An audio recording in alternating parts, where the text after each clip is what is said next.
မင်းချက်ထားတာပူပူလေးရဲ့နောက်ဒါရင်းညိကြော်ထုတ်ကလေးရေဂွန်ဂျန်ဟော့ပီပါဘေ့စ်နေ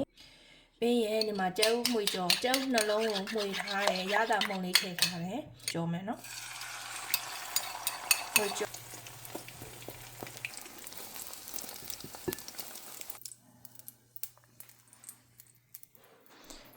ဒါလေးကိုဒီထမင်းနဲ့ဟိုထည့်ပါမယ်ကျွန်တော်ဒီမှာကိုယ်တိုင်းနှက်ထားတဲ့ဂင်ချီထည့်မယ်နှမ်းစီပါနှမ်းစီထည့်ပါမယ်နှမ်းထည့်မယ်ဒါတကြားပါကြတော့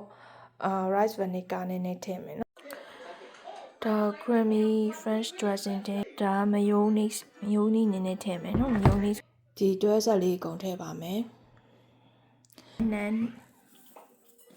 န်းတစ်စုံ vinegar ထည့်မယ် white vinegar တစ်စုံမှာ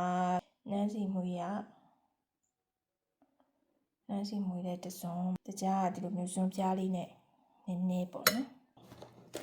အဆက်ကြရင်ခလေးကအဆက်ကြရင်တော့များများထည့်ခလေးကတစ်ဆက်မကြရင်လည်းနည်းနည်းပဲထည့်ဒီပြားလေးတွေအားလေးကို5ပြားလောက်ထည့်တတကင်ချီအရသာကိုကြိုက်လို့ကျွန်မကင်ချီကိုများများထည့်ထားပါတယ်တကယ်လို့တချို့ကလေးကကင်ချီမကြရင်ကင်ချီကို short ထည့်ပါ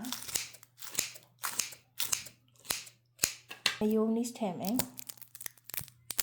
mayonnaise ကိုနည်းနည်းရေထော်ထားလို့ဒီလိုမျိုးလေးကျဲနေတယ်mayonnaise တွေများများထည့်မထည့်လည်းရတယ်နော်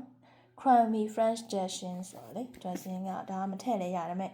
ဒါလေးကလည်းအရသာလေးကောင်းလို့ထည့်လိုက်တယ်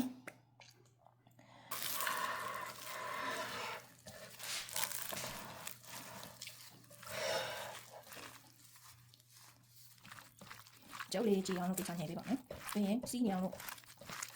ဒီပုံလေးတွေဒီလိုလေးထည့်ပေးမယ်စွန်းလေးတက်ပေးပါမယ်โอเคဒီမှာတတအတွက်ပါညဟာဟေးအိုစားလေတဲ့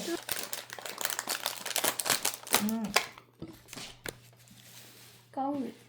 ကောင်းတယ်ခီပေါ်ပါ